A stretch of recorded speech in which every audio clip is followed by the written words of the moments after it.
श्री सद्गुरु महाराज की जय। महर्षि में ही दिनचर्या उपदेश से गुरु महाराज का प्रवचन। मन को वश करने का उपाय। प्यारे लोगों, जितने काल का यह जीवन है, मरने के बाद इससे बहुत लंबा जीवन है। संत कबीर साहब ने कहा है, मरिए तो मरी जाइए, छूटी पड़े जंजार, ऐसी मरनी को मरे, दिन में 100 बार। मरो, असल में मरे हुए हो ही। अगर तुम्हारे हृदय में ईश्वर बसता है तो जीवन है, ईश्वर नहीं बसता है तो मरे हुए हो। गोस्वामी तुलसीदास जी महाराज ने कहा, धर्म ते वीरति जोग ते ज्ञाना, ज्ञान मोक्ष प्रद वेद वखाना। संत कबीर साहब ने कहा है, प्रेम बिना जो भक्ति है, सो निज डिंभ विचार, उद्र भरन के कारणे, जन्म गवायो सार। अगर मृत्यु नहीं होती तो मनुष्य बड़ा अहंकारी हो जाता, इसीलिए मरना साथ लगा दिया गया।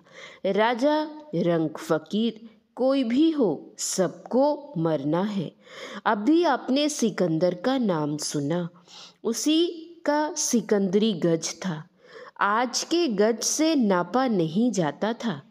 एक एक काम करके लोग चले गए हैं, अब केवल उनके नाम रह गए हैं। भगवान कृष्ण के समय में दुर्योधन हुआ था, जो बड़ा दुष्ट था। रावण भी दुष्ट वृत्ति का था। उसी रावण का भाई विभीषण बड़ा भक्त था, जिनका नाम आज भी लोग लेते हैं। जब रावण को भगवान का बाण लगा और वह मरने लगा, तब भगवान राम ने लक्ष्मण से कहा, जाओ, वह बहुत बड़ा पुराना राजा था, उससे राजनीति की बातें सीख आओ। लक्ष्मण रावण के पास गए और रावण से राजनीति की बातें सीखने का नम्र निवेदन किया। रावण ने कहा, दोनों भाई एक साथ रहिए, तब कहूँगा। जब भगवान राम भी गए, तब रावण ने कहा, अच्छे कामों को जल्द कीजिए, बुरे कामों में देर कीजिए। उसने आगे कहा कि देखिए, मैं यमलोक गया था, वहाँ देखा कि जीवों को अनेक दंड दिए जाते हैं। मैंने सोचा था कि यमलोक को ही तोड़ दूंगा, लेकिन वह काम मुझसे नहीं हो सका। सोचा था कि स्वर्ग तक सीढ़ी लगा दूंगा, लवण समुद्र को उछाल उछाल कर क्षीर समुद्र बना दूंगा। यह सब शीघ्र करना चाहिए था, लेकिन टालते रहने से पूरा नहीं हो सका। मैं आपकी धर्म पत्नी को हर लाया। यह बुरा काम मुझे नहीं करना चाहिए था। आप दोनों भाई जाइए, बस यही कह दिया। शुभ काम को जल्दी कीजिए, बुरे काम को टालते टालते छोड़ देना चाहिए। यह तो रामायण में लिखित कथा है। हम लोगों का जो मन है, यह बड़ा रावण है। जब तक संत का शासन, अच्छे गुरु का शासन नहीं होता, तब तक यह नहीं सीखता है। जैसे मस्त हाथी को अंकुश से वश किया जाता है, उसी तरह मन को गुरु ज्ञान से वश किया जाता है। जो मन को वश करता है, वह सारे संसार को वश में कर लेता है। मन को वश करने के लिए सत्संग, ईश्वर भजन और सुधाचरण हो, नहीं तो मन शुद्ध नहीं होगा। कुछ लोग कहते हैं कि भजन करता हूँ, लेकिन मन भाग जाता है। भगवान कृष्ण ने कहा है, मन भागे तो तुरंत उसे समेटो। इस तरह करते करते मन समेट में आ जाएगा।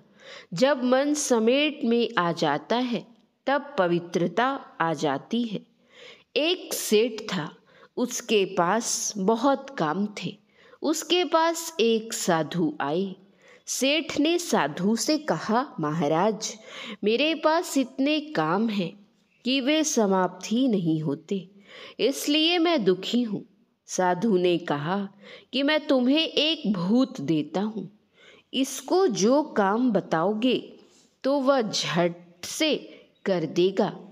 यदि कोई काम नहीं बताओगे तो तुम्ही को मार देगा। देखो, जब अंतिम काम कराना बच जाए तब मुझे याद करना, मैं चला आऊँगा। उस सेठ ने जो जो काम बताया वह भूत सब करता गया। एक ही काम जब बाकी रहा तब उसने साधु को याद किया। साधु बाबा आए। उन्होंने उस भूत से कहा कि एक बांस लाओ। भूत बांस ले आया। साधु ने कहा कि इस बांस को सीधे रूप में जमीन में गाड़ दो और इस पर चढ़ो उतरो, यही तुम्हारा काम रहा। वह भूत कुछ ही देर में सेठ को छोड़कर भाग गया। मन भी पूरा भूत है, इसको कभी सत्संग में लगाओ, कभी गुरु की सेवा में लगाओ, कभी भजन में लगाओ। इस तरह करते करते भजन बन जाता है। भजन करने से संस्कार बन जाता है। भजन करो, इसका संस्कार मन पर पड़ेगा। शरीर छूटने से शरीर को जला दिया जाता है। इसके अंदर जो जीवात्मा रहता है उसको नहीं जलाया जा सकता। जीवात्मा जलाया जा सकता तो लोग श्राद्ध क्यों करते? आप ईश्वर के अंश जीवात्मा हैं। ईश्वर नष्ट नहीं होता। आप ईश्वर के अंश हैं, इसलिए आपका भी नाश नहीं होगा। गरीब अमीर कोई रहे, दुख से रहित कोई नहीं है। दुख है जन्मना और मरना। यह दुख भजन करने से, सदाचार का पालन करने से छूट जाता है। श्री सद्गुरु महाराज की जय। पुस्तक प्रेरक संत संस्मरण से। रोग भोग भर रहेगा। पूज्य स्वामी रामलगन बाबा, जो पूज्य गुरुदेव की सेवा में रहते थे, वे एक दिन किसी बात के दरमियान हमसे बोले, जिस समय मैं अपने बड़े पिताजी के साथ ग्राम बेलदौर, जो खगड़िया जिला में है, में रहा करता था, मैं भारी रोग से ग्रस्त हो गया था। लगता था कि अब मैं बहुत जल्द मर जाऊंगा। मैं लाठी के सहारे उठ बैठ सकता था।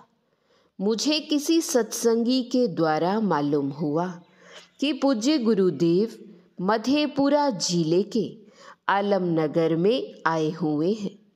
मैं किसी तरह लाठी के सहारे आलमनगर पहुंचा। संयोग से पूज्य गुरुदेव अपने निवास से बाहर निकले। मैंने कुछ दूर से ही प्रणाम किया और मन ही मन कहा, गुरु महाराज, मुझे रोग बहुत सता रहा है। मैं रोग से बहुत त्रस्त हूँ।